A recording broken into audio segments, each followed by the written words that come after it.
সুপ্রিয় শিক্ষার্থী, I am mister Animesh Das. Access to distance লার্নিংয়ের পক্ষ থেকে আপনাদের আন্তরিক শুভেচ্ছা ও অভিনন্দন।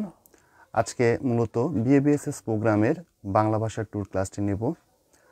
তো একটা মেসেজ আছে যে ইন্টারমিডিয়েটের শুধুমাত্র 18 সালের রেজাল্টটা দিয়েছিল। এখন যারা চূড়ান্ত পরীক্ষা অংশগ্রহণ করেছিল, এখন আপনাদের অন্য যে সালের যে রেজাল্টগুলো ইন্টারমিডিয়েটের, যেমন 17, 16, 15, 14 এই সমস্ত সালের রেজাল্টগুলো দিয়েছে।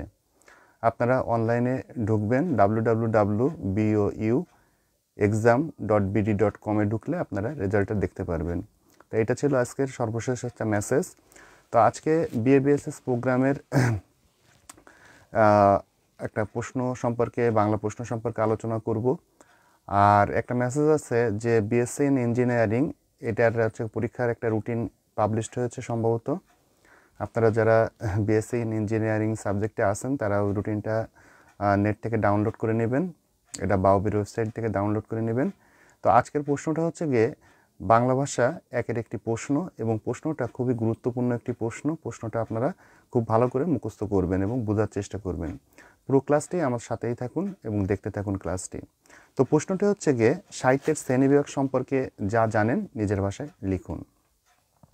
যে প্রশ্নটা কিন্তু অত্যন্ত গুরুত্বপূর্ণ প্রশ্ন, যে আমাদের সাজেশনের মোস্ট যে টপ ইম্পর্টেন্ট 8টা প্রশ্ন আছে, 8-9টা প্রশ্ন আছে, তার ভিতরে কিন্তু এটা 1 নম্বর প্রশ্ন, অত্যন্ত গুরুত্বপূর্ণ প্রশ্ন।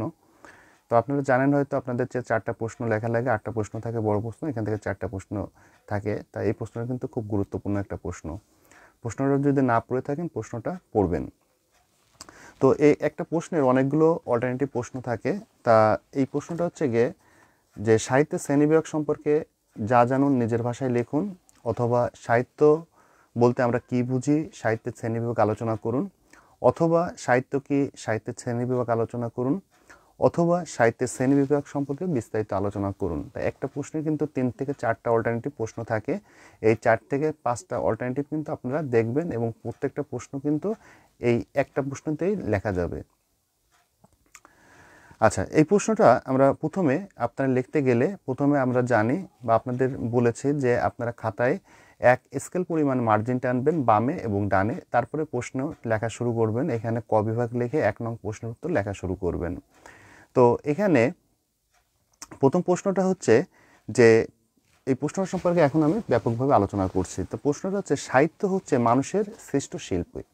একটা সাহিত্য, এটা কিন্তু একটা মানুষের শিল্প সৃষ্টি।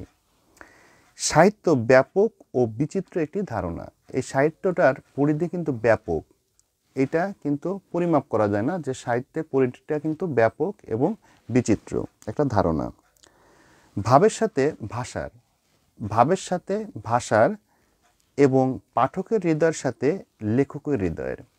তাহলে এখানে কিন্তু কথাটা একটু আপনারা বোঝার চেষ্টা করেন, যে ভাবের সাথে ভাষার এবং পাঠকের হৃদয়, যে পড়বে, যে এই সাহিত্যটা পড়বে তাদের বলা হয় পাঠক। তাহলে পাঠকের হৃদয়ের সাথে লেখকের হৃদয়ের যে মিলন, তাই সাহিত্য। তাহলে সংক্ষেপে আমরা কি জানলাম, যে পাঠকের হৃদয়ের সাথে লেখকের হৃদয়ের যে সম্পর্ক, তাই কিন্তু সাহিত্য। এটা কিন্তু আমরা সংক্ষেপে বলতে পারি। এবার সাহিত্য সম্পর্কে আমরা বিস্তারিত আলোচনা করব, যে সাহিত্য কাকে বলে। আমি যদি প্রশ্নটা যদি থাকে সাহিত্যের শ্রেণীবিভাগ সম্পর্কে যা জানুন লিখুন, এখানে কিন্তু সাহিত্য কাকে বলে, এখানে কিন্তু মূল বিষয়টা কিন্তু চলে আসে। ইংরেজি লিটারেচার এর বাংলা প্রতিশব্দ সাহিত্য। আমরা জানি যে লিটারেচারের বাংলা প্রতিশব্দ কিন্তু সাহিত্য। মানব জীবনে বিচিত্র ঘটনা যখন মানুষের হৃদয়ে রঙের তুলিতে রঙিন হয়ে আত্মপ্রকাশ করে, তখনই হয়ে ওঠে সাহিত্য। তাহলে জিনিসটা আমি একটু আবার রিপিট করছি, যে মানব জীবনের বিচিত্র ঘটনা, প্রত্যেকটা মানুষের জীবনে কিন্তু অনেক বিচিত্র ঘটনা থেকে থাকে, যা আমরা কিছু সময় প্রকাশ করতে পারি, কিছু সময় প্রকাশ করতে পারি না। তাহলে মানুষের হৃদয়ের রঙের ভাবের তুলিতে রঙিন হয়ে আত্মপ্রকাশ করে, তখনই হয়ে ওঠে সাহিত্য। সহজ কথায় সাহিত্য হচ্ছে শব্দমালা। একটা সহজভাবে যে এটা বলা যায়, যে সাহিত্য হচ্ছেই কিন্তু শব্দমালা দিয়ে এমন এক সৃষ্টি, যেখানে পাঠক বাস্তব সৌন্দর্যের ভিতরে আলোচনা আর এক বিস্ময় সৌন্দর্য খুঁজে পায়। তো তাহলে পাঠক কি খুঁজে পায়, যে পাঠক এখানে বাস্তব যে সৌন্দর্য, সাহিত্যর কিন্তু লিখছে কি, কবি সাহিত্যিকটা লিখছে কিন্তু বইটা লিখতেছে, কিন্তু মূল যে এর রস উপভোগ করে এটা মূলত পাঠক কিন্তু এটা পড়ে কিন্তু রস উপভোগ করে বা আনন্দ উপভোগ করে, বা এর ভিতরে যে সৌন্দর্যটা আছে সেই সৌন্দর্যটা কিন্তু সমস্ত কিছুই পাঠক উপভোগ করে যে পড়ে বইটা। এখন সাহিত্যের শ্রেণীবিভাগ, যে সাহিত্যের শ্রেণীবিভাগ কি, সাহিত্যের মধ্যে মানুষের আত্মপ্রকাশের পথ খুঁজে পায়।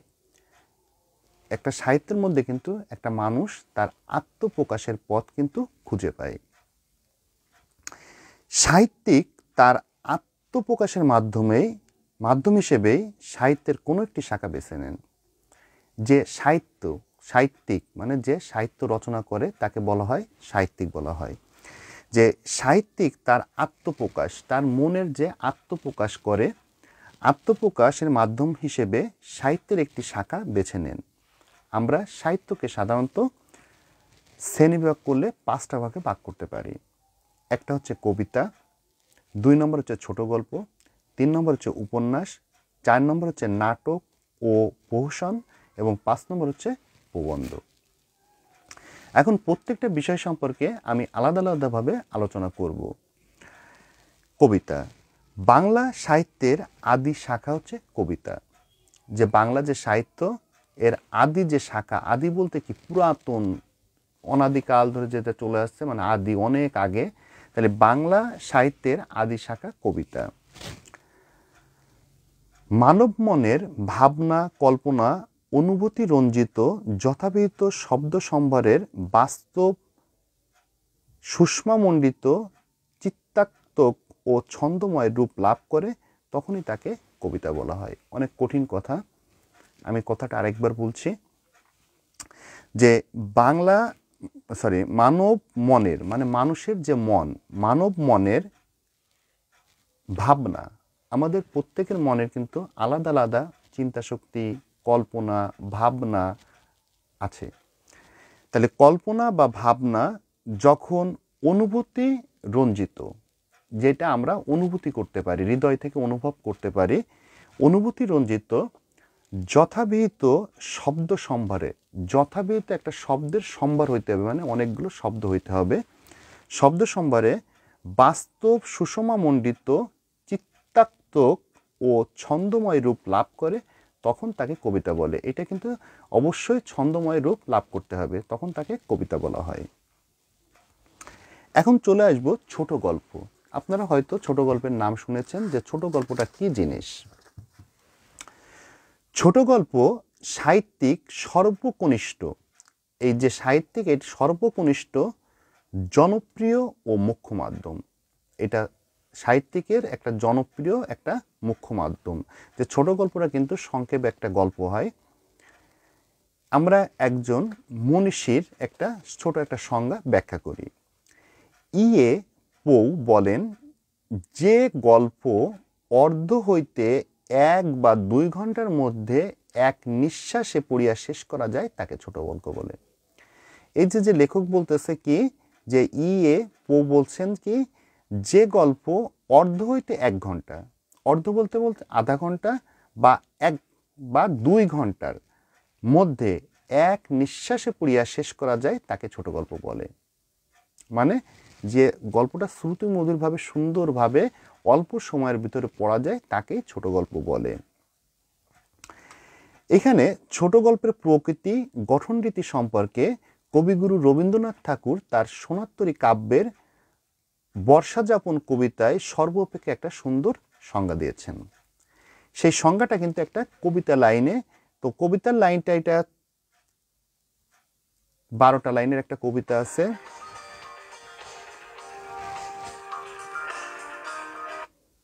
এখানে একটা 12টা লাইনের একটা কবিতা আছে, এবং কবিতাটা হচ্ছে, ছোট প্রাণ ছোট ব্যথা, ছোট ছোট দুঃখ কথা, নিতান্তর সহজ সরল সহস্র বিস্তৃত রাশি, প্রত্যাহ যেতেছি ভাসি, তারই 2-4টি অশ্রু সজল,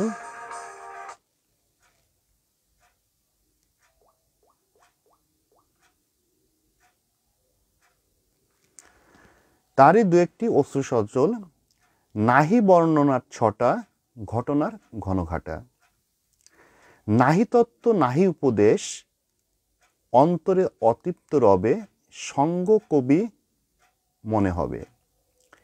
শেষ হয়ে হইল না শেষ। তার মানে কি, এই কবিতাটা যখন ছোট গল্প আমরা যখন পড়ি তখন ছোট গল্পটা মানে লাস্টে এমন একটা মজার জিনিস থাকে যে গল্পটা জানি আরও কিছু আছে এরকম, যে শেষ হয়েও গল্পটা কিন্তু শেষ হচ্ছে না। এটাই কিন্তু ছোট গল্পের মূল বিষয়বস্তু। এরপরে চলে আসবো উপন্যাস। বর্তমান যুগে সাহিত্যের সবচেয়ে জনপ্রিয় শাখা উপন্যাস। সাহিত্যের কিন্তু সবচেয়ে জনপ্রিয় শাখা উপন্যাস। কেন? আমরা যদি হুমায়ুন আহমেদের দিকে তাকাই তাহলে হুমায়ুন আহমেদ কিন্তু যে উপন্যাসগুলো লিখছিল সেগুলো কিন্তু বাস্তবধর্মী উপন্যাস। আমরা শুধু পড়তাম। যখন আমাদের এই মোবাইল ফোন ছিল না, ধরেন আরও 15 বছর আগে আমি ফিরে যাই, তখন কিন্তু হুমায়ুন আহমেদের কিন্তু জনপ্রিয় অনেক লেখা ছিল, অনেক কবি সাহিত্যিকের কিন্তু জনপ্রিয় লেখা ছিল উপন্যাসগুলো। তখন কিন্তু আমাদের এই মোবাইল ফোন বা ফেসবুক, ইউটিউব এইগুলোর প্রচলন খুব কম ছিল। কিন্তু তখন কিন্তু আমরা নির্ভর করতাম কি বিভিন্ন ধরনের গল্প, নাটক, উপন্যাস এইগুলোর উপরে কিন্তু আমরা নির্ভর করতাম। তো উপন্যাস যখন আমরা বই পড়তাম তখন কিন্তু ওই বইগুলো কিন্তু আমাদের কিন্তু কি করতাম, এই বইগুলো কিন্তু আমরা খুব সুন্দরভাবে পড়তাম এবং দেখা গেল একটা পেজ পড়ার পরে আমরা সাপোজ 10টা পেজ পড়ছি, পড়ার পরে কিন্তু সামনে কি কাহিনী আছে এগুলো পড়ার জন্য কিন্তু আমরা উত্তল হয়ে থাকতাম। যে বইটা কিন্তু একদিনে শেষ করা যাচ্ছে না, কিন্তু ওই বইটা পড়ার জন্য কিন্তু আমরা দীর্ঘ সময় অপেক্ষা করতাম যে এরপরে কি আছে, পরের পেজে কি আছে, এরকম কিন্তু একটা থাকতো। তখন কিন্তু বই পড়ার ইন্টারেস্টটা খুব বেশি ছিল যখন আমাদের মোবাইলের এত প্রচলন ছিল না। তো বর্তমান যুগে সাহিত্যের সবচেয়ে জনপ্রিয় শাখা হচ্ছে উপন্যাস। এর কারণ সাহিত্যের অন্য সব শাখার কোনো না কোনো বৈশিষ্ট্যের একত্র মিলনের মধ্যে এটা নিহিত থাকে। গল্পের বর্ণনাধর্মিতা যেমন এতে বিদ্যমান, তেমনি রয়েছে কবিতায় অন্তমমতা। লেখকের ব্যক্তিগত জীবনদর্শ ও জীবনানুভূতির কোনো বাস্তব ঘটনা অবলম্বনে যখন বর্ণনাত্মক গদ্য শিল্পরূপে প্রকাশ পায় তখন তাকে উপন্যাস বলে। তাহলে এই লেখকেরই কিন্তু গল্প কাহিনীগুলো সাধারণত এখানে প্রকাশ পেয়েছে। এরপরে নাটক। সংস্কৃত অলংকারিকগণের মতে নাটক হচ্ছে কাব্য সাহিত্যের একটি শাখা। তাদের মধ্যে কাব্য দু প্রকার, একটা হচ্ছে দৃশ্যকাব্য ও শ্রব্যকাব্য। নাটক মূলত দৃশ্যকাব্য এবং এটি সকল কাব্যের শ্রেষ্ঠ কাব্য। পারফর্মিং আর্ট বা প্রয়োগ সাপেক্ষে শিল্প হিসেবে নাটক একটি স্বতন্ত্র রূপ ও রীতির অনুসারী। সর্বশেষ যে পয়েন্টটা রয়েছে সেটা হচ্ছে প্রবন্ধ।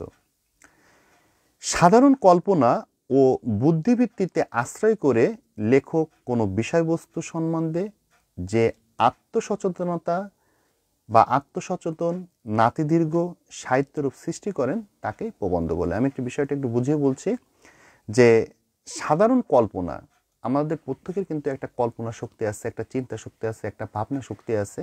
তাহলে বলছে সাধারণ কল্পনা ও বুদ্ধিবৃত্তিকে আশ্রয় করে লেখক কোনো বিষয়বস্তু সম্বন্ধে যে আত্মসচেতন নাতিদীর্ঘ সাহিত্যরূপ সৃষ্টি করে তাকে কি বলে? প্রবন্ধ বলে। উপরোক্ত যে আমি আলোচনাগুলো করলাম, এই আলোচনা হতে আমরা বলতে পারি বা আমরা এই সিদ্ধান্ত উপনীত হতে পারি, আপনারা কিন্তু এটা লাস্টে কোরেশনে দেবেন, সাহিত্য ছাড়া সভ্যতার প্রকৃতি উন্নতি বা বিকাশ হয় না। এই সাহিত্যগুলো ছাড়া কি হয় না? যে সাহিত্য ছাড়া সভ্যতার প্রকৃতি উন্নতি বা বিকাশ হয় না।